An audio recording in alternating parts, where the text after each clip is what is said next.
अस्सलाम वालेकुम नाज़रीन, मेरा नाम अना यूसुफ है और आप देख रहे हैं प्रोग्राम सिटी एट 10। आज के प्रोग्राम में हम आपको बताएंगे कि आप जो मतवातर back to back pain killers का इस्तेमाल करते रहते हैं, कमर में दर्द है, शोल्डर में पेन है, बाजू में स्टिफनेस है, हाथों में पाँव में नमनेस फील हो रही है, टांगों में मुसलसल दर्द रह रहा है। अक्सर घरेलू ख़वातीन ये शिकायत कर रही होती हैं कि बहुत ज़्यादा लेग्स में पेन रहती है, बैक में बहुत ज़्यादा पेन रहती है, लोअर बैक में बहुत पेन रहती है, घुटनों में बहुत दर्द रहता है, या फिर इसके साथ साथ जो हमारी रूटीन होती है कि जी हम कहते हैं शोल्डर में पेन है, नींद सही पूरी नहीं हुई तो बहुत ज़्यादा थकावट का शिकार हैं।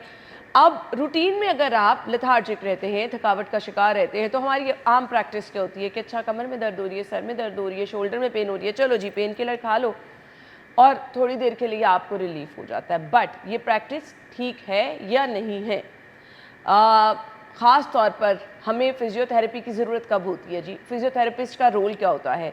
तो हमें ज्वाइन किया है जी डॉक्टर मरियम ने, जो कि फ़िज़ियोथेरेपिस्ट है। अपने प्रोग्राम में खुशामदीद कहेंगे। अस्सलाम वालेकुम मरियम। वालेकुम सलाम। कैसी हैं आप? मैं ठीक हूँ, आप ठीक है? अल्हम्दुलिल्लाह। नॉर्मली किसी भी पेन की सूरत में जिस्म के किसी भी हिस्से में हो रही हो तो हमारी फ़र्स्ट प्रेफरेंस होती है, मेरे समेत, बैक में पेन हो रही है, शोल्डर में पेन हो रही है और अगर आप घर में हैं तो जी आप क्या करते हैं, फटाफट पेन किलर ली और थोड़ी देर रेस्ट कर लिया। ये पेन किलर लेना ठीक है? अच्छा देखिए, पेन हो रही है कोई भी, पहली बात तो ये कि पेन किलर रैंडम अगर आपने उठा के ले ली है वो भी ठीक नहीं है, ओवरऑल ही ठीक नहीं है। अच्छा, अब अगर आप कंटिन्यूस इसकी आदत डाल लेंगे, जैसे आपको कमर में दर्द है, शोल्डर्स में दर्द हो रही है, तो आपने उठाई पेनाडोल ले ली, एक दफ़ा ले ली, दो पेनाडोल ले ली, पेनाडोल एक्स्ट्रा ले ली, या कोई भी और डाइक्लो उठा ली, कुछ भी आपने रैंडमली ले लिया है, वो ठीक नहीं है। ज़्यादा इस्तेमाल उसका ठीक नहीं है। वक्ती तौर पे वो फ़र्क पहुंचा देता है, लेकिन आपको पता होना चाहिए कि आप किस इशू के लिए कौन सी मेडिसिन ले रहे हैं। ठीक है, पेनाडोल फीवर के लिए, लेकिन हम उसको दर्दों के लिए भी इस्तेमाल कर रहे हैं रैंडमली, तो पेन किलर्स का इस्तेमाल बिल्कुल भी ठीक नहीं है आपके लिए। ठीक है जी। अब हमें मुख्तलिफ जो शोल्डर में पेन है, बैक में पेन है, लेग्स पेन की बार बार कुछ लोग शिकायत करते हैं। अच्छा, इसमें डायबिटीज़ पेशेंट जो है उनकी भी ये एक शिकायत होती है, बट आ जाते हैं अभी नॉर्मली ना। सो मुसलसल अगर पेन रह रही है तो हमें क्या फिजियोथेरेपिस्ट के पास जाना है? रोल क्या होता है फिजियोथेरेपिस्ट का? अच्छा देखिए, फिजियोथेरेपी को लोग एंड पे रखते हैं। हाँ। हालांकि जब आपको लगे कि अब आपकी बॉडी गिव अप कर रही है, तो उसको रेस्ट पे डालो और साथ अपने लिए रिहेबिलिटेशन स्टार्ट करो। हमारे मसल्स है ना, वो उनका फंक्शन है। और उसी तरह जैसे एक गाड़ी है, वो मुसलसल चल रही है, उसको फ्यूल मिल रहा है, लेकिन उसकी रिपेयरिंग जिसे हम सर्विस के लिए लेके जाते हैं, उसी तरह हमारी बॉडी को भी सर्विस की ज़रूरत होती है। वहाँ पे फिजियोथेरेपी का रोल आ जाता है, जिसमें मेडिसिन और सर्जरी इंक्लूड नहीं है, सीधे आम अल्फाज में अगर बताया जाए।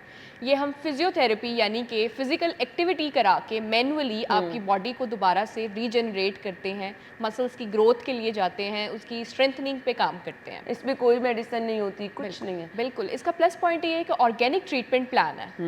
तो कोई मैदा नहीं खराब होगा, कोई आपके दवाइयाँ खा खा के चेहरे पे वो एक्नी नहीं आएगी। ठीक है, कुछ भी नहीं है, कोई बिल्कुल साइड हल्की इफेक्ट नहीं फुल्की। होगा। बिल्कुल। अच्छा, दूसरी तरफ हम अक्सर घरों में आम प्रैक्टिस क्या कर रहे होते हैं, अच्छा शोल्डर में दर्द हो रही है, बैक में पेन हो रही है, चलो भाई इधर आओ तुम मसाज कर दो, बिल्कुल। अच्छे से तेल मल दो उसको। फिर हम रूटीन बना लेते हैं, घर में किसी से भी मसाज करा लिया XYZ।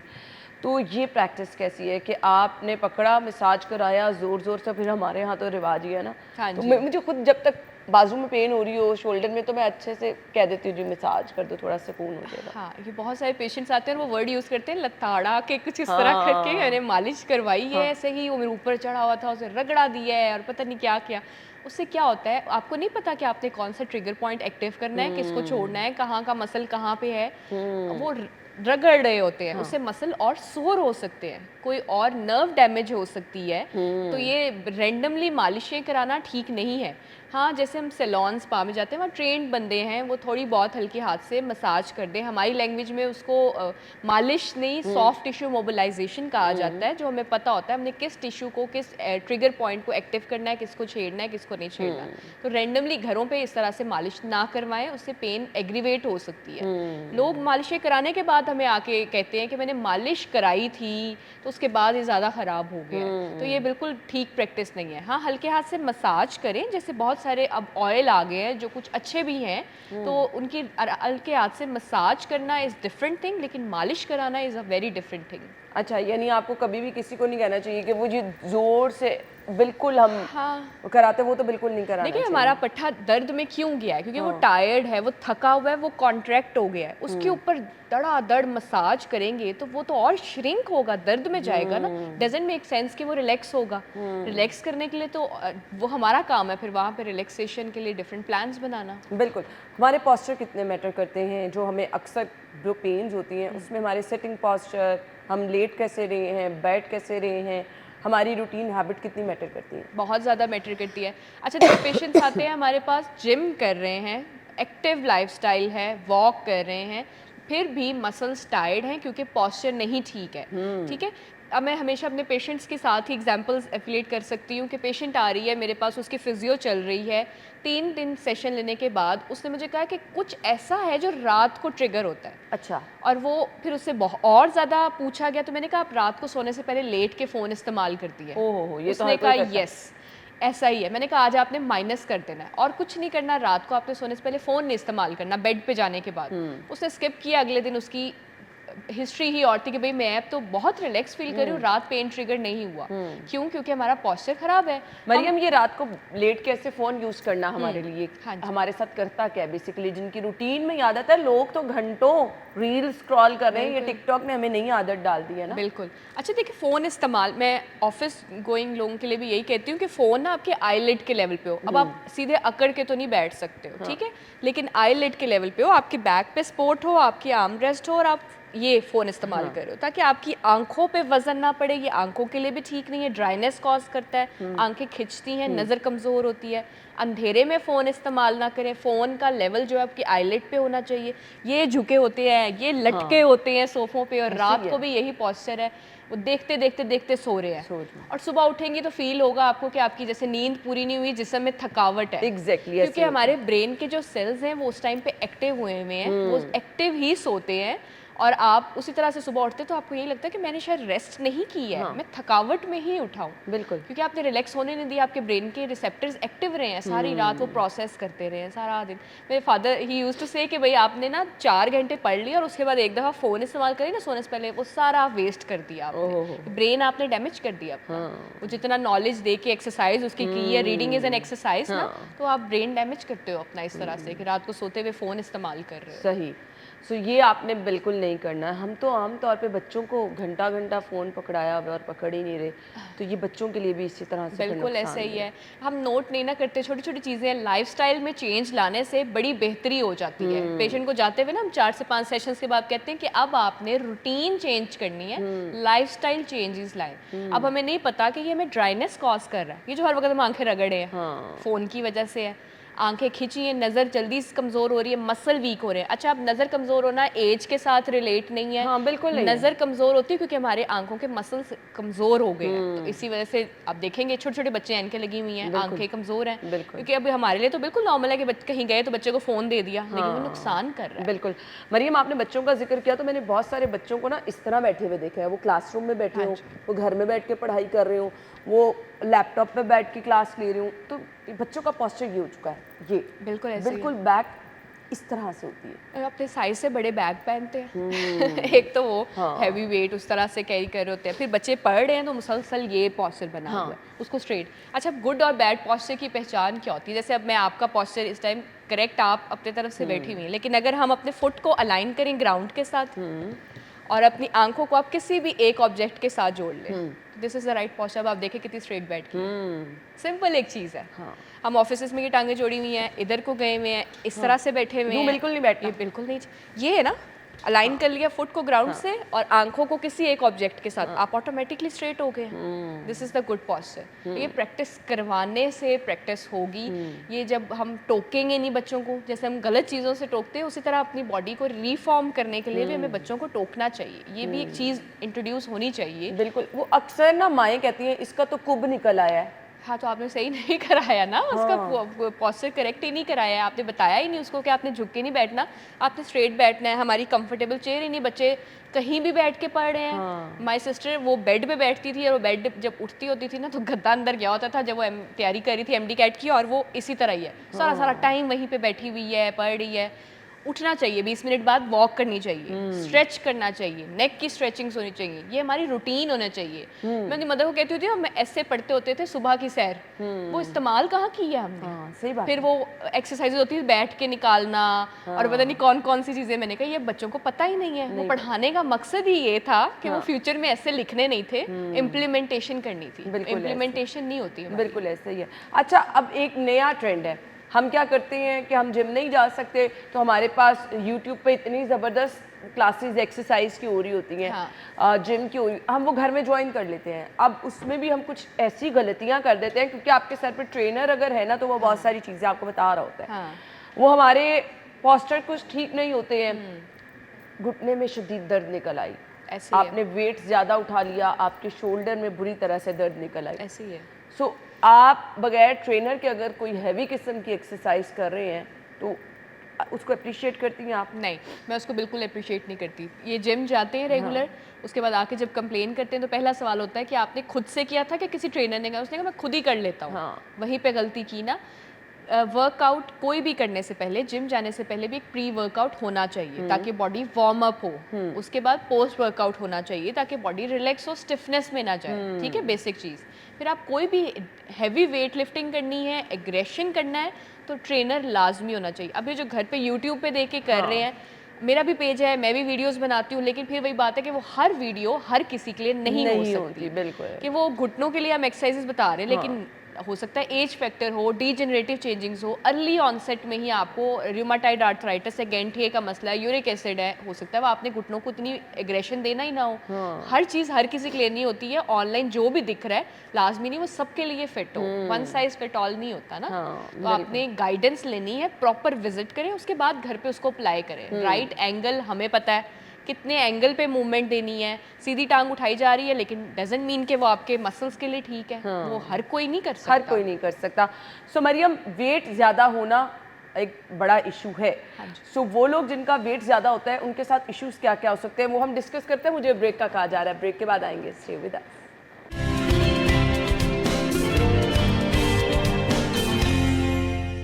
Welcome back once again. हम गुफ्तगू का सिलसिला आगे बढ़ाएंगे। ख़वातीन के साथ साथ मर्द हजरात के भी मसाइल हम ज़रूर डिस्कस करेंगे, क्यों ना करें। यहाँ ऑफिस में बहुत सारे मेल ऐसे हैं जिन्होंने ड्राइविंग बहुत लंबा टाइम करनी होती है, उनके लिए भी मसला हो जाता है। खैर, वेट की बात कर रहे थे, जिनका वेट ज़्यादा उनको मसाइल ज़्यादा होते हैं। हाँ जी, उनको घुटने का मसला, उनकी कमर का मसला, उनकी हील पेन, बहुत ज़्यादा इश्यूज कॉज होते हैं। और फिर उनका रिकवरी टाइम पीरियड भी बाकी लोगों से ज़्यादा होता है। ऐसा ही है, ऐसा ही है। बहुत मैटर करता है एज, आपका वेट, आपकी हिस्ट्री, मेडिकल हिस्ट्री।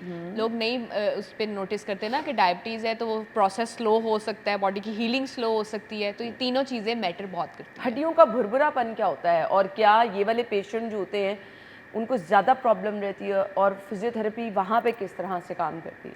देखिए, इसमें जैसे आदतें हो जाती हैं जब आपको रूमेटॉइड आर्थराइटिस, गैंठिए का मसला होता है, तो उसमें आपकी हड्डियां घुलने लग जाती हैं। ठीक है, तो उसके लिए आप क्या करते हो, रीहैब प्लान बनाते हो। अब ऐसा है कि कुछ लोग एक्सपेक्ट कर रहे होते हैं कि हमारा घुटना मुसल बदल जाएगा, क्योंकि वो पहले आपस में रगड़ खाती हैं, नोकें बनती हैं, फिर वो ख़त्म होने लग जाता है जॉइंट, उसके बाद उसकी डीफॉर्मिटी यानी कि शेप चेंज होने लग जाती है। आपने नोट किया होगा वो फिर साइड पे टिल्ट कर रहा है, किसी का कुछ इशू, किसी का कुछ। तो मैं कुछ पेशेंट्स देख रही हूँ आजकल, तो उनके ना नी पोजीशन ही चेंज होने लग गई है।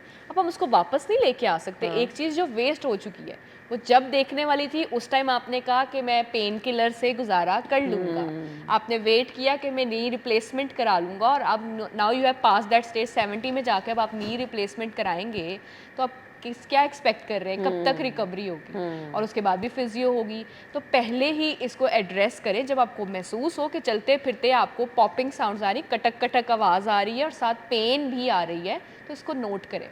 सीढ़ियाँ चढ़ते हुए आ रही है, उतरते आ रही है, दोनों डिफरेंट चीज़ें हैं। एक में आपके हैम्स टाइट हो रहे हैं और एक में क्वाड्स टाइट हो रहे हैं, तो डिफरेंट चीज़ें, लेकिन हर सिनेरियो। अच्छा मरियम, मैंने अक्सर लोगों को ये कहते हुए सुना है कि हमारे घुटने में से आवाज़ आती है, वो एज ज़्यादा भी ना हो, तो ये कोई अलार्मिंग साइन है? अच्छा देखिए, एक होती है कटक कटक विद पेन, ये है आपकी साइनोवियल फ्लूइड होता है घुटनों के दरमियान में जो कुशन का काम करता है वो कम हो जाए, हाँ। तो फिर वो आपस में नोकें बन जाती हैं, नोचेस, और फिर वो रगड़ खाती हैं, तो दैट इज़ वेरी अलार्मिंग। उस पे आपको फौरी तौर पे अपने घुटनों के लिए कुछ करना चाहिए। लेकिन नॉर्मल पॉपिंग साउंड्स अगर किसी को आ रही हैं कि मूवमेंट दी शोल्डर को या घुटने को आते हैं, उसके लिए अपना कैल्शियम और विटामिन चेक करें अगर है। पेन नहीं है। ठीक हो गया जी, ये आपने रूटीन में करना है।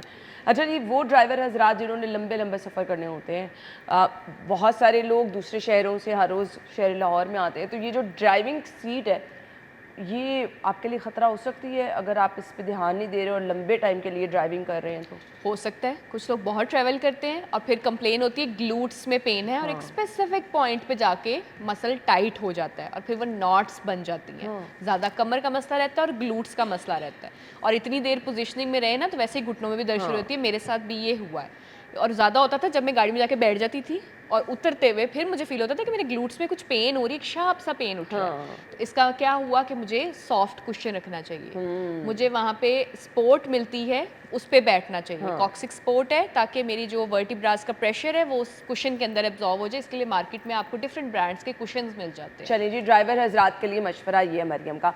मरियम, बहुत सारे पेशेंट ऐसे होते हैं, कोई सर्जरी हुई या फिर डॉक्टर ने कहा जी आप बेड रेस्ट पे हैं, ड्यूरिंग प्रेगनेंसी, आफ्टर प्रेगनेंसी बहुत सारी ख़वातीन बेड रेस्ट पे होती हैं, तो उस दौरान फिजियोथेरेपी करनी चाहिए क्योंकि आपको एक स्टिफनेस सी फील, 2 दिन आप बेड पे रहे हैं तो अब तो आप पाँव नीचे उतार रहे हैं तो आपसे चला नहीं जा रहा। हाँ। सर्जरी के पेशेंट जो हैं 2-3 दिन मुसलसल बेड पे रहे और अब जब उठ रहे हैं तो फिर उनसे चला नहीं जा रहा। ऐसे में कितना ज़रूरी है कि आपको अपने पोस्चर चेंज करनी है, साइड चेंज करनी है, थोड़ी देर उठ के बैठना है, क्योंकि मुझे पता है जब मेरा सी सेक्शन हुआ तो फ़ौरन डॉक्टर कह रही थी कि नहीं जी अब तो फौरी इसको थोड़ी देर बाद ना आपने वॉक भी करानी है, उठ के बैठें भी, अपने बाजू शाजू भी प्रॉपर तरीके से हिलाएं। तो ये मैटर करती है चीज़ें। किसी को मारना हो ना तो उसको कुछ दिन ना बेड पे लिटा दो और फिर को के उठ के चल पड़ो। बिल्कुल सही कहा तो आपने। ये चीज़ है। अच्छा देखो, कुछ सर्जरीज होती है नी रिप्लेसमेंट हुई, ऑब्वियसली हम नहीं कहेंगे कि नहीं फ़ौरन कहेंगे, उठ के चल पड़ो, ठीक है। उसके लिए भी आप स्टैंड से, वॉकिंग स्टैंड से हेल्प लोगे, कुछ 6-7 हफ्ते ऐसे चलोगे जिसमें नीचे वजन नहीं डालोगे, लेकिन मोबिलिटी बहुत इंपॉर्टेंट है। पाकिस्तान में तो अभी इतनी अवेयरनेस ही नहीं है। अगर आप बाहर मूव करोगे तो आप देखोगे कि हर पेशेंट के साथ एक डॉक्टर है, साथ एक फिजियोथेरेपिस्ट हर पेशेंट के साथ है। आईसीयूज में फिजियोथेरेपिस्ट के प्रॉपर विजिट होते हैं कि उन्होंने वो पेशेंट्स जो आईसीयू में हैं, जो मोबिलिटी नहीं कर रहे हैं, उनको करवट बदलवानी है ताकि ब्लड सर्कुलेशन रहे। कितनी मैटर करती है बिल्कुल, यानी कि ना हमारे ब्रेन के साथ हमारे मसल्स का कनेक्शन है। ये जिनको लकवा हो जाता है, असल में क्या होता है, ब्रेन का सिग्नल ड्रॉप हो जाता है उस मसल के साथ। तो हमने ब्रेन को सिग्नल वापस जोड़ना होता है, ठीक है ना। तो उसी तरह से हमने अपने ब्रेन को एक्टिव रखना है, साथ बॉडी को एक्टिव रखना है। उसके लिए याद कराना है ना उसको कि ब्रेन भूल गया है कि मैंने बाजू कैसे हिलाना है। लकवे में पैरालिसिस हो गया किसी को वन साइड का, तो इसका मतलब है कि दिमाग भूल गया है कि मसल कैसे हिलता है, बाजू कैसे मुंह पर नीचे होता है। तो हमने उसको याद कराना है, उसीलिए मोबिलिटी बहुत इंपॉर्टेंट है। ठीक है जी। ये अगर ख़ास तौर पर वो लोग जो फालिज में, जिनको फालिज का अटैक हो, ख़ास तौर पर कि ब्रेन की सर्जरी हो, क्योंकि हमारा ये दिमाग ही जो है ना मैसेज कन्वे कर रहा होता है कि आपने लेग कैसे मूव करनी है, बाजू कैसे मूव करनी है, तमाम चीज़ें। यहाँ पर फिजियोथेरेपिस्ट का रोल बहुत अहम होता है। वो पेशेंट जिनको डॉक्टर्स ने बेड रेस्ट कहा हुआ है वो लाजमी फिजियोथेरेपिस्ट को भी साथ इंगेज करें, अदरवाइज़ बहुत प्रॉब्लम हो सकती है। ब्रेक के बाद ज्वाइन करते हैं, हमारे साथ रहिएगा।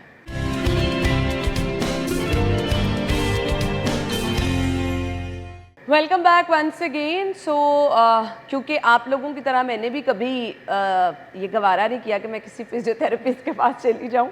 आई एम सॉरी, ये गलत प्रैक्टिस है, ऐसा मत करें। अगर तो मुसलसल आपको कोई पेन रह रही है तो आप डॉक्टर के पास जाएं, उसको अच्छी तरह से डायग्नोस करें, फिर आपका डॉक्टर जो रिकमेंड करता है फिजियोथेरेपिस्ट के पास भी आप लाजमी जाएँ।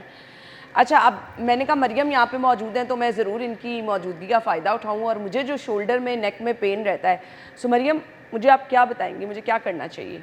अच्छा देखिए, बिल्कुल आम सी स्ट्रेचिंग्स हैं जो हर कोई कर सकता है, ठीक है। अगर आप नीचे बैठे तो मैं आप पे थोड़ा सा अप्लाई करना चाहूँगी। ओके, बैठ जाओ। हाँ जी, बैठ जाएं। आप किसी भी कंफर्टेबल स्पेस पे बैठ गई हैं। अब मैं सिर्फ आपकी नेक की बेसिक स्ट्रेचिंग्स करूँगी, जिसमें हम अपनी गर्दन को नीचे की तरफ स्ट्रेच देते हैं, और इसमें शोल्डर स्ट्रेट रखने हैं आपने। ये ऐसे स्ट्रेच आ रहा है आपको जी। इसी तरह से आप पीछे की तरफ लेके जाएंगी। ये मैक्सिमम मिनिमम? बिल्कुल, ये स्ट्रेच आ रहा है।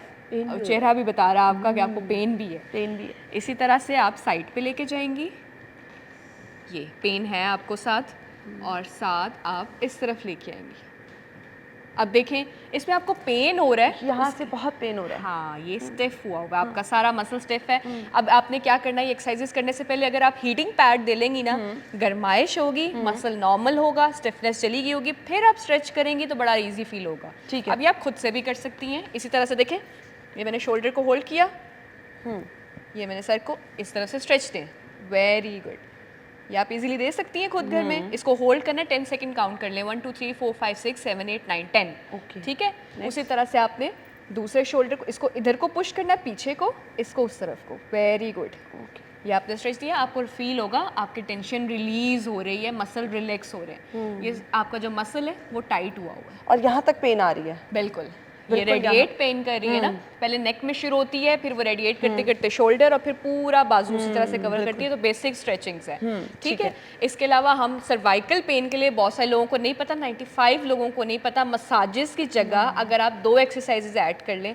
एक है चिन टक, ये देखिए, ये जो नेक में पेन होती है, नेक में सर्वाइकल इशू जो रहता है। ओके। चिन टक करें पीछे को, चिन को पीछे को लेके जाना है, ये पीछे, ये देखें इधर मेरी तरफ, ये चिन पीछे को। ठीक है। इसको होल्ड किया और उसी तरह से रिलैक्स किया, फिर पीछे को लेके गए और रिलैक्स किया। 10 दफ़ा इसको बहुत ज़्यादा प्रेशर से करना, प्रेशर नहीं करना, चिन टक, जैसे चिन को पीछे की तरफ लेके जाते हैं। ठीक है, ऐसे। उसके बाद आपने क्या करना है, ये राउंडिंग ऑफ शोल्डर्स, ये आपके सर्वाइकल पूरे राउंड करना है, ये पूरी तरह से इसको पीछे की तरफ लेके गए। ये पहले आउटवर्ड्स किए और फिर इनवर्ड्स करेंगी। ये अगर आप कर लें, आपको आपके शोल्डर टाइट नहीं लगेंगे दोबारा। ओके। ये सारे मसल्स हैं ना आपके रिलैक्स हो रहे हैं, इस टाइम पे मसल्स खुल रहे हैं। और उसी तरह से चिन टक में भी आपके मसाज की जरूरत नहीं, किसी पेन किलर ना की मसाजेस ना करें, ये सर्वाइकल पेन को खराब कर देते, तबाह कर रहे हैं। बस ये रूटीन में मैं करती हूँ। बहुत अच्छा। और कितनी दफा करना है मुझे ये आप दिन में 3 दफ़ा कर लें, 10-10 रेपिटेशंस के साथ। ठीक है। अच्छा, आपको मार्केट से किसी तरह के भी थेरा बैंड मिल जाएंगे। ठीक है। घर पे आप टॉवल भी यूज़ कर सकते हैं। आपने स्ट्रेच देना है। ठीक है। ठीक है। जिन लोगों को मसला रहता है, कुब निकल रहा है, ये शोल्डर राउंडेड हुए हुए हैं, वो इनको आसानी से कर सकते हैं। कि ये देखें, मैंने इसको लिया और मैंने इसको स्ट्रेच किया, ये मैं अपने शोल्डर्स के मसल्स को रिलैक्स कर रही हूँ। ठीक है। आपको खुद फील होगा अगर आप देखेंगे, ये देखें, मेरे सारे मसल्स जो टाइट हुए हुए थे एकदम मुझे लगा खुल रहे हैं। इसी तरह से मैं पीछे से करती हूँ, अगर इनको, ये आपके शोल्डर के जो विंग्स है ना, वो आपस में मिलने चाहिए। आप मुझे भी दिखाएं, मैं एक दफा करके देखूं। को स्ट्रेच करें, ये देखें, ये सारे मसल्स टाइट। मैक्सिमम जितना कर सकते, मैक्सिमम जितना आप कर सकते हैं, लेकिन आपने तेज़ी नहीं करनी, झटका नहीं देना, बहुत आराम से। आपकी पोजीशन बहुत मैटर करती है। ये जिनके राउंडिंग ऑफ शोल्डर्स हुए हुए, आगे को झुके हैं, बैड पॉस्चर है, शोल्डर स्ट्रेट, नेक स्ट्रेट, ऐसे ये आपस में मिलने चाहिए विंग्स जो हैं आपके, और रिलैक्स भी हो रहा होगा। लेकिन आपको इस टाइम जोर लग रहा होगा क्योंकि आपकी नेक स्टिफ है। मुझे यहाँ पे पेन हो रही है। और वही ना, हर चीज़ हर किसी के लिए नहीं है। आपको अपना नेक पहले सही करनी पड़ेगी, उसके बाद फिर अब हम एक शॉर्ट स्ट्रेच करते हैं। ये जिन लोगों की रेंज ऑफ मोशन नहीं कंप्लीट ना, बाजू पूरी तरह से एंगल कंप्लीट नहीं करे, अगर वो फ्रोजन शोल्डर नहीं है, अगर आपको रोटेटर कफ की इंजरी नहीं है, ठीक है, कोई लिगामेंट इंजरी नहीं है, तो आप ये कर सकते हैं। ये मैंने थोड़ा सा खोला ताकि मैं जोर ना लगे, जितना आप इसको फ्लेक्सिबल देंगे। ये ठीक है। ये मेरा शोल्डर अगर उस तरफ नहीं जा रहा तो मैंने हल्के स्ट्रेच दिए। ओके। अच्छा, जितना एंगल कंप्लीट हो, ये होगा क्या इससे आपके शोल्डर के मसल्स रिलैक्स हो रहे हैं, जिनके शोल्डर ये यहाँ तक जाते हैं। यानी दिन भर काम करने के बाद अगर आपको थकावट हो रही है, तो आप ये 3-4 एक्सरसाइज करें और आप बिल्कुल रिलैक्स हो जाएंगे। कहीं आपको दबवाने की जरूरत नहीं है, किसी मसाज की जरूरत नहीं है, ऐसे ही है। आप बहुत अच्छा फील बिल्कुल ऐसे ही है। अच्छा, रमज़ान में भी लोगों को रहा है, मुझे भी रहा है, मेरे शोल्डर्स बड़े टाइट, नींद नहीं पूरी होती थी, नींद नहीं पूरी होती थी। अच्छा, एक स्ट्रेच है जो आप आसानी से घर पे कर सकते हैं। काम करके आई है ना, कमर दर्द है, कंधे खिंचे हुए हैं, आपने वो जो बेबी स्ट्रेच है, ये सिंपल सा, ये इस पोस्चर में जाना है और ये आपने स्ट्रेच देना है। ये आपको फील होगा कि इससे आपके सारे मसल्स एकदम यूं रिलैक्स हो गए हैं, खिंचे हुए ना, बिल्कुल टाइट जो मसल्स थे शोल्डर्स के, वो रिलैक्स हो गए हैं। इसी तरह से नीचे जाएंगे और इसको आप होल्ड stretch रहना है देंगे। उस पोजीशन Hold में करना आपने, है, उस ठीक है। पोजीशन को आपने 10 सेकंड के लिए होल्ड करना है और फिर आप वापस आ जाओ। अब अगर किसी का वेट बहुत ज्यादा है तो आई डोंट थिंक सो कि वो इसको इजीली कर सकता है नहीं, मैनेज, इट्स हो वेरी जाएगा? नॉर्मल। हाँ, अच्छा, अब मैं कहती हूँ सजदे में जा रहे हैं ना, ये तो मेरी अब रूटीन बन गई है। मैं सजदे में जाती हूँ, कितने कितने लंबे सजदे करने लगी हूँ। इससे अच्छा मैं अल्लाह से कुछ मांग लूँ। मैं बिल्कुल। यूँ उसको कितनी देर होल्ड करती हूँ कि मेरे शोल्डर के मसल्स रिलैक्स हो जाए, मेरी नेक रिलैक्स हो जाए, ठीक है। अब इसी तरह जिन लोगों को घुटने का इशू रहता है, ये बार बार बताया जाता है, सॉफ्ट कुशन लें या टॉवल रोल कर लें, उसको घुटनों के दरमियान में रखें और फिर इसको स्क्वीज़ करना आपने, ये आपने दबाना है इनको।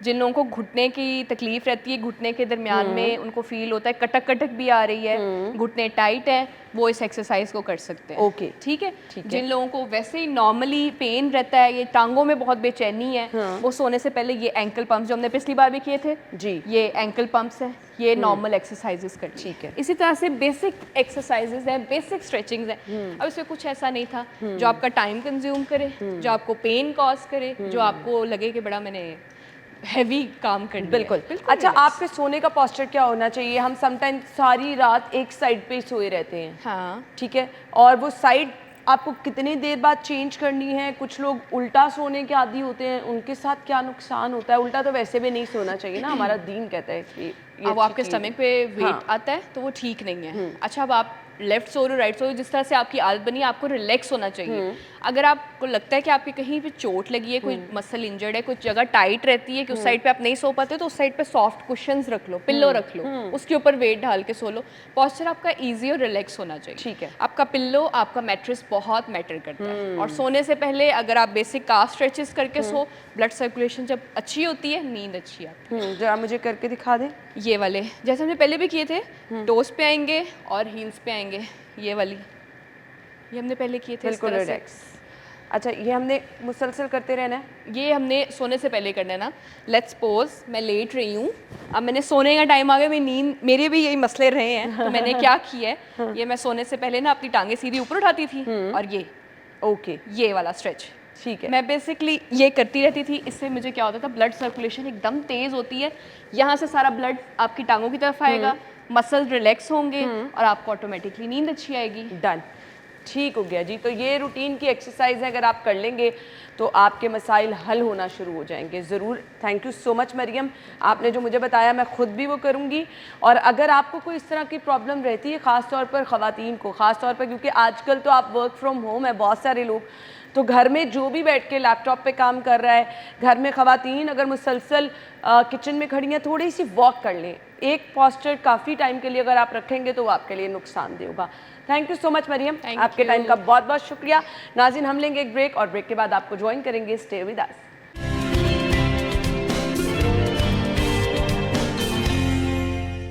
Welcome back. नाज़रीन, दौरे हाजिर बहुत सारे चैलेंजेस हैं और बहुत सारी अपॉर्चुनिटीज़ भी हैं। अब डिपेंड करता है आप लोगों पर कि आप इससे फ़ायदा कैसे उठा रहे हैं। अगर आज आप IT से दूर हैं, अगर आज आप AI से दूर हैं, तो आप चाहे जितना मर्जी आप समझ लें कि आप आगे जा सकते हैं, तो इसमें बिल्कुल भी आप जो है ना गैप कहीं ना कहीं रह जाएगा।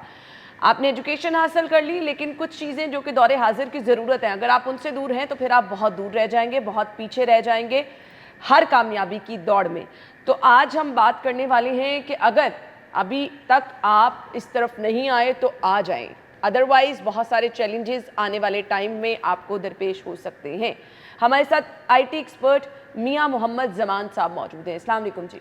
वालेकुम अस्सलाम। Thank you so much. अच्छा, हम बहुत सारे लोगों को देखते हैं, एजुकेशन बहुत ज़बरदस्त है, कम्युनिकेशन स्किल बहुत ज़बरदस्त है, लेकिन एक गैप है जो अब दौरे हाजिर की ज़रूरत है। आप AI के बारे में कुछ नहीं पता, IT के बारे में कुछ नहीं पता, क्योंकि आपने जो आज से 4-5 साल पहले अपनी एजुकेशन कंप्लीट की उसमें ये सब चीज़ें नहीं थी। तो किस तरह से इसको ऐड करना ज़रूरत बन चुकी है? First of all, thank you for having me here in your show. I would say Pakistan के पास बहुत बड़ा पोटेंशियल जो है वो पाकिस्तान की यूथ है। लाइक यू नो कि पाकिस्तान में 60% पॉपुलेशन जो है वो यूथ कैटेगरी में आती है, जो कि 15 ईयर से लेके 35 ईयर्स की एज तक के यंग पीपल हैं।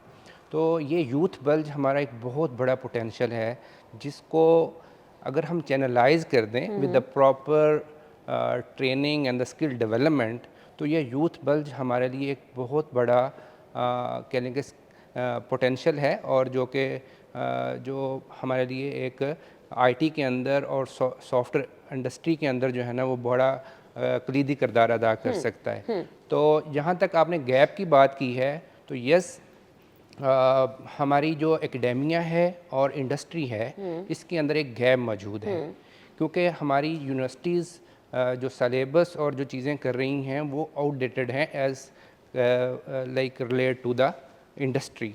तो हमें इंडस्ट्री के साथ रिलेट करने के लिए यूनिवर्सिटीज़ के करिकुलम को और सलेबस को अपडेट करना होगा और इंडस्ट्री को कनेक्ट करना होगा अपनी एकेडेमिया के साथ, ताकि जो एकेडेमिया में रिसर्च प्रोजेक्ट्स हो रहे हों वो वाले हो रहे हों कि जो रियल वर्ल्ड केस स्टडीज़ हैं या रियल वर्ल्ड प्रॉब्लम्स हैं। तो जब हम अपनी इंडस्ट्री को कनेक्ट करेंगे अपनी एकेडेमिया के साथ, देन एक जो गैप ये वाला सॉल्व होगा और यूनिवर्सिटी से जो स्टफ़ जनरेट होके आएगा वो रेडी टू सर्व होगा, वो ready to like apply their knowledge होगा। तो दिस इज़ द गैप जो कि हमें एआई में, सॉफ्टवेयर इंजीनियरिंग में इसके अच्छा, आपको कुछ fill करना है। स्टूडेंट्स हैं जो कहते हैं कि कुछ डिफरेंट कोर्सेज कर लें तो वो इनफ होंगे कि एटलीस्ट वो खुद छोटे मोटे कारोबार अपने घर में बैठ के अगर कुछ करना चाह रहे हैं, तो डू यू थिंक कि ये कोर्सेज बड़े हेल्प करते हैं? Yes, these courses can helpful, but I would say कि AI के इरा में this is not a hype, AI is a reality nowadays, ठीक है। बहुत सारी चीज़ें AI ने ऑलरेडी रिप्लेस कर दी हुई हैं जो कि एक ह्यूमन एफर्ट से पॉसिबल होती थी। तो एक स्मॉल शॉर्ट कोर्स से सारी चीज़ सॉल्व होने वाली नहीं है। You have to have some deep knowledge as well, right. So I would said के आपको जो 4 C's हैं उसके ऊपर अपनी स्किल डेवलपमेंट को एनहेंस करने पड़ेगा, अपनी क्रिएटिविटी और क्रिटिकल थिंकिंग के ऊपर जो है ना यूनिवर्सिटीज़ को फोकस करना होगा कि बच्चों के अंदर प्रॉब्लम सॉल्विंग स्किल्स को इनकलकेट किया जाए और डेवलप किया जाए। एआई क्या ह्यूमन जो माइंड है उससे ज़्यादा स्मार्ट है? बोथ येस और नो, राइट। बिकॉज जहाँ पे कोई रेपिटेटिव टास्क है, राइट, और रूल बेस्ड आप एक काम कर रहे हैं, that can be done with the AI very efficiently, right. So हमें रियल वर्ल्ड में जहाँ पे लाइक आप कस्टमर सपोर्ट की बात कर रहे हैं, ठीक है, तो कस्टमर सपोर्ट के ऊपर एक एआई असिस्टेंट बड़ा अच्छे से काम कर सकता है, right. Instead of a human being आप एक एआई असिस्टेंट वहाँ पे बिठा सकते हैं, a agent that can entertain all the inbound and outbound calls, right. वो आपकी किसी भी बिजनेस के बारे में, आपकी किसी भी इंडस्ट्री में आप हैं, जो कस्टमर्स की कॉल्स आ रही हैं, जो फीडबैक है, जो कंप्लेंट्स हैं, उनको एक एआई बोट जो है ना वो बड़ा नहीं, एफिशिएंटली अब हमारे स्टूडेंट को क्या एआई से ज़्यादा स्मार्ट होना है? एआई से ज़्यादा स्मार्ट नहीं कहूँगा, लेकिन एआई का प्रॉपर यूज़ करना आना चाहिए, अच्छा, ठीक राइट। है। और एआई की लर्निंग जो है वो सारी की सारी उनको एक डीप लर्निंग उनको पता होना चाहिए कि इनकी एआई की जो इम्प्लीमेंटेशन है रियल वर्ल्ड जो हमारे यूज़ केसेस हैं, जो रियल वर्ल्ड जो हमारे पेन पॉइंट्स हैं, वहाँ पे कहाँ कहाँ एप्लीकेबल होती है, और एक एवरेज इंजीनियर से निकल के उनको एक्सीलेंस पे जाना है, राइट। क्योंकि बहुत सारे काम तो एआई जो है वो खुद से सॉफ्टवेयर डेवलपमेंट के भी खुद से कर रही है, but the critical thinking is when we talk about the creativity, यहाँ पे एक ह्यूमन बीइंग की इनपुट स्टिल इन्वॉल्व है। तो critical thinking, problem solving skills और क्रिएटिविटी, ये आज की यंग ग्रेड्स को अपने अंदर डेवलप करनी पड़ेगी। सही। अदरवाइज हम बहुत सारे देख रहे हैं स्टूडेंट्स जिन्होंने बहुत अच्छी एजुकेशन हासिल कर ली, अगर हम यहाँ तक नहीं पहुँचेंगे, एआई तक ना पहुँचे, आईटी तक ना पहुँचे, तो फिर हमारे स्टूडेंट्स क्या बहुत पीछे? At the moment yes, like being a software industry like component, I would say कि हमें अगर 10 लोगों को हायर करना होता है ना अपनी कंपनी में, तो हमें 100 से ज़्यादा इंटरव्यूज़ करने पड़ते हैं। People, students are just passing their exams and getting the degrees, not getting the knowledge and the expertise and the skills. तो यहाँ पे गैप है जिसको हमें फिल करना है, both academia and industry with a joint venture. Okay, so इसके लिए किस तरह से स्टूडेंट को तैयार करना है? क्योंकि अब देखें ना, ऐसा प्लेटफॉर्म भी तो स्टूडेंट्स को मिलना चाहिए ना, यूनिवर्सिटियों में अभी उस लेवल की एजुकेशन भी नहीं दी जा रही है। सो हमें क्या कुछ इंटर्नशिप कोर्सेज ऐसे इंट्रोड्यूस कराने हैं स्टूडेंट्स के लिए, ताकि उन्हें आगे जाके मार्केट में भी आसानी से नौकरी मिल सके ना, वो 10 नौकरियों के लिए 100 इंटरव्यू ना करने पड़े फिर। एग्जैक्टली तो यहाँ पे एक पब्लिक प्राइवेट पार्टनरशिप को आगे आना चाहिए, राइट। गवर्नमेंट की जो रिस्पॉन्सिबिलिटी है उनको यूनिवर्सिटीज़ के करिकुलम को और सारी चीज़ों को अपग्रेड करना पड़ेगा, और प्राइवेट सेक्टर को उनके साथ एक जॉइंट वेंचर बना के इंटर्नशिप प्रोग्राम्स और स्किल डेवलपमेंट प्रोग्राम्स को इनेबल करना पड़ेगा, जिससे ये वाला स्किल का जो गैप है ये कम हो सकेगा। एआई का बेहतरीन इस्तेमाल किस तरह से किया जा सकता है? आई वुड से कि एआई का जब आप किसी भी रियल वर्ल्ड प्रॉब्लम को सामने रख के किसी एआई की इम्प्लीमेंटेशन करेंगे तो एआई का प्रॉपर इस्तेमाल वहाँ पे आएगा। लाइक आई हैव सेड कि जी आपको जैसे कस्टमर सपोर्ट की इंटेलिजेंस है, या इसी तरह से आपको अपनी सेल्स की इंटेलिजेंस लेयर जो है ना डेवलप करनी है, कि every business need sales, right. तो AI can be like magically boost their sales, right. वो एक ह्यूमन बीइंग की जगह पे एक सेल एजेंट के तौर पे काम कर सकता है एआई, और उसके टारगेट पोटेंशियल कस्टमर तक आउटरीच कर सकता है और उनको मैसेजिंग कर सकता है, उनके साथ मीटिंग टाइप कर सकता है। तो हमें एआई एजेंट को रियल वर्ल्ड यूज केसेस के साथ टाइप करना पड़ेगा। और अगर ये तमाम स्किल्स आज का स्टूडेंट सीख ले, कितने पैसे घर बैठ के कमा सकते हैं? I think there is no limit, right? The thing is the skill. If a student, if a person have the skills, then there is a no limit in the earning, right? There is lot of potential. I would say there is no like कोई limit नहीं है। हाँ जी, कोई limit नहीं है, बिल्कुल। अच्छा, हमें कुछ टूल्स एआई के बता दें जो सीखने हर स्टूडेंट के लिए बहुत ज़रूरी हैं, जो कि उनकी एजुकेशन में भी हेल्पफुल हो सकते हैं और आगे जाके अगर कोई वो जॉब वगैरह भी कर रहे हैं तो उनके लिए बहुत ज़्यादा हेल्पफुल हो सकते हैं। अच्छा, इसमें मैं ये कहूँगा कि टूल्स जो हैं वो टाइम टू टाइम जो है ना, क्योंकि ये एआई की और सॉफ्टवेयर जो इंडस्ट्री है इसकी लैंडस्केप में बड़ी रैपिड डेवलपमेंट हो रही है, ठीक है। कोई एक टूल सीख के आप वो कह नहीं सकते कि ये आखिरी टूल है, right. Every other day, every couple of months जो है ना आपके पास एक नया टूल जो है ना वो आपके पास आ रहा होता है। तो आई वुड से कि आपको rather than depending on the tools, आपको जो है आपको अपनी क्रिटिकल थिंकिंग के ऊपर, प्रॉब्लम सॉल्विंग स्किल्स के ऊपर स्टूडेंट्स को फोकस करना चाहिए, जिससे ये होगा कि कोई भी टूल आ जाए या कोई भी रियल वर्ल्ड प्रॉब्लम आ जाए, they can provide a solution over it. तो इसके लिए अब स्टूडेंट्स को अपने आप को तैयार कैसे करना है? They like during the studies, they must go into the learning the skills and go into some projects, class assignments, and do some group studies together beyond their curriculum, beyond their semester subjects. उनको real world जो है ना वो जाके सब जो real world problems हैं उनके अराउंड अपनी स्किल्स को डेवलप करना पड़ेगा। सही। अब मुझे ये बता दीजिएगा, चैलेंजेस आने वाले दौर में क्या क्या हैं जो कि रिप्लेस कर सकते हैं एक ह्यूमन को, और ये तमाम जगह हम एआई को देख रहे हैं, अभी से ही आना शुरू हो गई है। कैपेसिटी लोगों की कम होती जा रही है, दफातर में जो काम हम लोगों से ले रहे थे अब वो एआई से लिए जा रहे हैं। तो किस तरह से चेंजेस आ रहे हैं? देखिए, चैलेंजेस के साथ साथ हमें हम अपनी यूथ को ट्रेंड करके ही इसको कॉप अप कर सकते हैं। नॉट कि हम इसको फियर से और इसके साथ कहें कि जी एआई है तो रिप्लेस कर देगी। यस, कुछ रोल्स, कुछ रिस्पॉन्सिबिलिटीज़ रिप्लेस हो जाएंगी ह्यूमन से, बट ह्यूमन रोल को आप एलिमिनेट नहीं कर सकते, right. As I said before कि हमें क्रिटिकल थिंकिंग और प्रॉब्लम सॉल्विंग स्किल्स को स्टिल एआई चलाने के लिए भी नीड रहेगी। That is why every student, every young grad should focus on the critical thinking and the problem solving skills. और यही वो हल है, अदरवाइज आप पीछे रह जाएंगे, अदरवाइज आपकी एजुकेशन, आपकी डिग्री काम नहीं आएगी।